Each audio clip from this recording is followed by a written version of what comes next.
Our lives are shaped by the labels we put on things. And the truth is, these labels have been created without our knowledge. And the labels shape our perception, and our perception of things shape our experience and our view on life. We have a choice in what we label an experience, a collision with another human, a material that we purchase. But the truth is, the labels that are used in everyday life have been put on us by other people. What would happen if we looked at the experiences we have in life in a new lens for what they really are? Would you take life less serious? Would you potentially make different choices? Well, I'm here to peel back the labels for you in part 2 of Life Unlabeled. See part 1 in the bottom, where I go through the daily grind, what that really looks like unlabeled, driving in a metal box to get to a place to make paper rectangles with numbers on them that we call money, and then guiding our lives through these glowing rectangles we call laptops, and these collisions with humans through glowing rectangles. But this is all a construct of society. Peeling it back makes it look quite absurd. So come with me today as we peel back the next phases of your life arc, unlabeled. We're gonna go through some tough topics today, such as when collisions with other humans don't work out due to clashes in labels, when contracts break, such as divorce, and when contracts are formed, such as marriage. When you peel it all back, it's absurd. So come with me through marriage, through divorce, through reinvention, retirement, and how AI is gonna come into all of this at the end of the day. So let's do this journey together. Now, sometimes people may collide, either in person or through glowing rectangles. And what that means is when people collide, they take that 50-50 chance of success to merge lives. Kind of like two companies merging. We start to establish a contract. We stage a grand event wrapped in white fabric and coordinated scripts. We sign those flattened trees, and we even rebrand our logo with a new last name. The benefits? There's a tax deduction, some legal paperwork perks here, and even some shared insurance in some cases. And then after all of this, the contract, the paperwork, the grand celebration in white, the logo, we give it the grandest label of all, and that's marriage. Now, within this collision of two humans, we have some knowns and we have some unknowns. The knowns that we have are the experiences around them, the shared events, activities, and environments that they both experience at the same time. But there's a big unknown in this equation. That unknown is the label that each person in this shared experience decides to put on the event.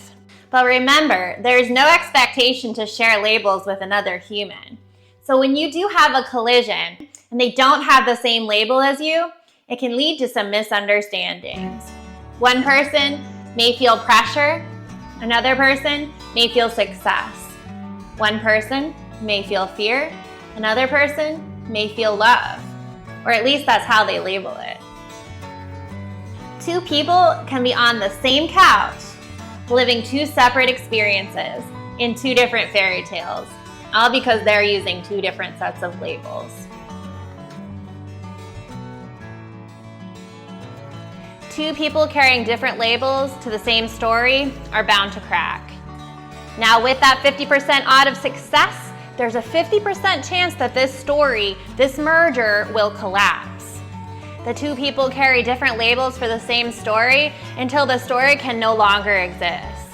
Merger unravels, the assets get divided, the logo is retired. Friends and family pick sides like shareholders in a dispute, and they begin the process of separation. And only after the unmerging, the signatures, the redistribution, the change of logos and labels, do we call this a divorce. And keep going with these labels, folks. The label of divorce becomes a new label in itself, and that evolves into reinvention. And with reinvention, there's a chance for collisions, There's a chance for new contracts. There's a chance for new labels, a chance to draft new contracts, new chapters. Another collision is waiting just ahead. So reinvention is just another chapter in your fairy tale. How does reinvention look? It comes in the form of self-help books. And the common thread with self-help books is that they tell you that you are not defined by your labels. Let's peel it all away. What a crazy thought. So what do? We start that reinvention. We change metal boxes. Sometimes we even change metal and wooden boxes and change environments. We start whole new lives. We start to peel back the labels that defined us, because remember folks, they are just silly labels, but they are not your life. You may find people swap careers, they swap wardrobes, they swap costumes, they swap partners, they may even swap countries. And all of this is in an attempt to reset the story. And eventually, this grand chase slows down.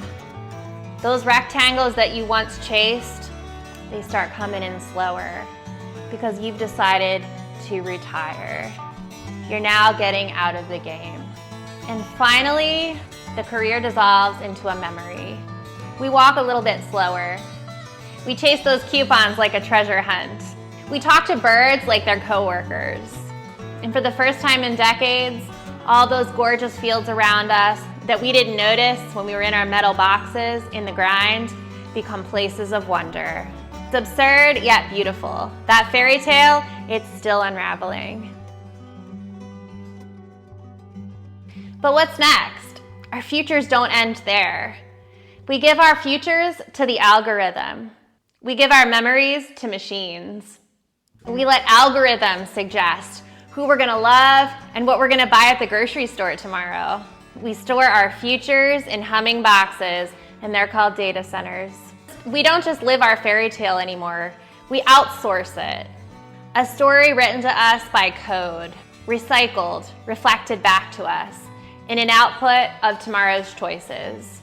Absurd and strange, somewhat magical, depending on how you label it. And here's the twist in all of this. None of it was ever ordinary. The golden rectangles, the collisions, the boiled beans, contracts, paint on our faces. It's all absurd, or it's all quite magical.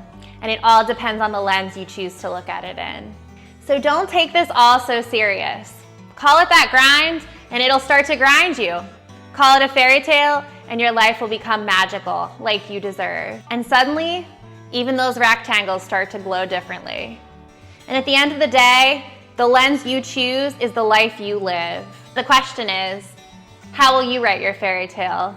Let's choose the beautifully engineered one.